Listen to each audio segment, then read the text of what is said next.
morning. I am Thomas Brooks, a broker at Praxis, and we are here today to talk about common mistakes that I see sellers make when it's time to sell their home on the Gulf Coast. These are some of the most common mistakes that I see, and we're going to talk about three of them.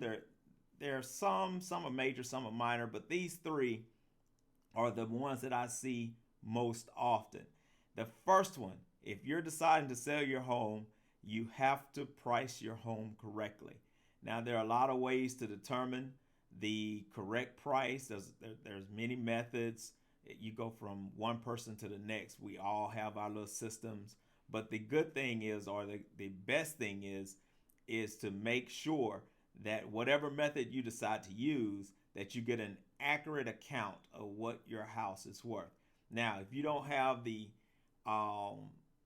ability or the data to see what homes are selling for or have sold for, and you're planning on doing this thing yourself, one thing you can do that's real easy, real simple is you kind of have an idea of what you need to sell your house for all those outside reasons other than the house. You may owe this amount, so you can't take anything less than this, or you may be in a situation where you just have to have a certain amount of money. But all that being said, if you want to get the house sold, you have to price it at a point where someone will buy it.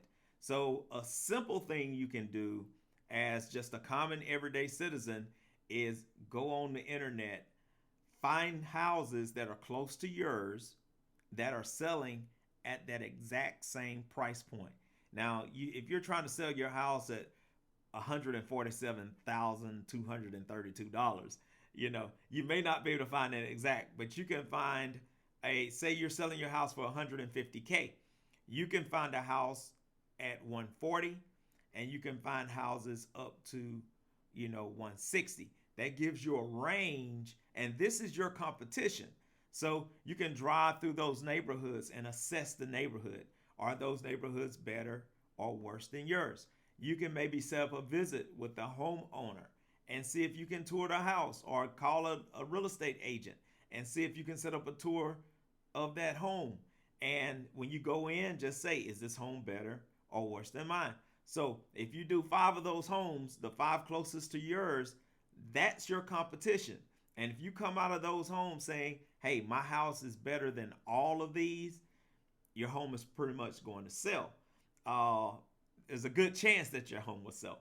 If you come out and you say all of these homes are better than mine, and if you go ahead and price your home there anyway, all those homes will have to sell probably before the buyer gets down to yours, because you have to put yourself in the shoes of the consumer. When we go buy anything, what do we want?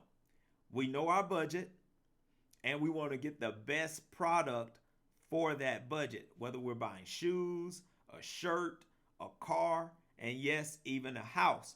So if I have a $150,000 budget for a new home, I'm not going to go and buy the 5th best home in the area. I'm going to go buy the best home that I can get for that $150,000. So that's your competition. Go out, and if your home stacks up well against those, hey, you're probably at a good price point. If your home does not stack up very well against those, you might want to consider doing some upgrades at your house, or pricing down and becoming the best house in that next price range. And that will help facilitate a quick sale for your home. Now, the next thing that you can do that will help with that is some of those small repairs that should have been done. You've been trying to wait, you've been waiting, you're going to get around to it this spring, next spring, in the fall, this weekend, whenever. Let's go ahead and take care of some of those things. When buyers come in and they look at your home, they're going to look at, everything, and they're not just looking at the roof or the foundation and the AC unit. They're going to look at those little things, take care of those little projects around your home. A lot of times they're not really expensive, but they could be the little tipping point between your home and another home when it's time to for a potential buyer to come through and look at that house. The final thing, and you may say, well, you are a broker and and this is self-serving, but it's really not. Hire the right agent. I know you can do it yourself. You have all the tools to do it yourself. But a person who does it 100 times a year is typically better at doing something than a person who only does that thing 3 times in a lifetime or 5 times in a lifetime. Okay, so and the art of doing it is not, it's not rocket science, but is getting your home in front of the most qualified buyers. Now, we all can get it out there in front of people who are perusing the internet. Everybody can do that. But the right agent always have qualified buyers contacting them about buying a house. And you want your house to be one of the first ones that they see and fall in love with, and they make an offer and you get your home sold. And we look at different commission structures, whether it's 2%, 4%, 6%, 8%, whatever the percent is that you negotiate with your agent.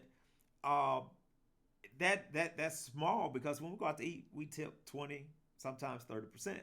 So the commission shouldn't be a big deal if you can get the most dollars for your home. And a good agent will get a higher price and sell quicker in most cases than a novice would be able to do. But it's not something 100 absolute necessary that you have to get that every single time. But if you wanted to get rid of some of those stressors, hire you an agent.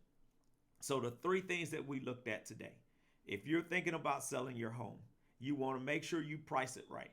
And if you hire an agent, they'll be able to do comps around the area, not just how homes are listed for right now, but what are homes selling for in your area right now.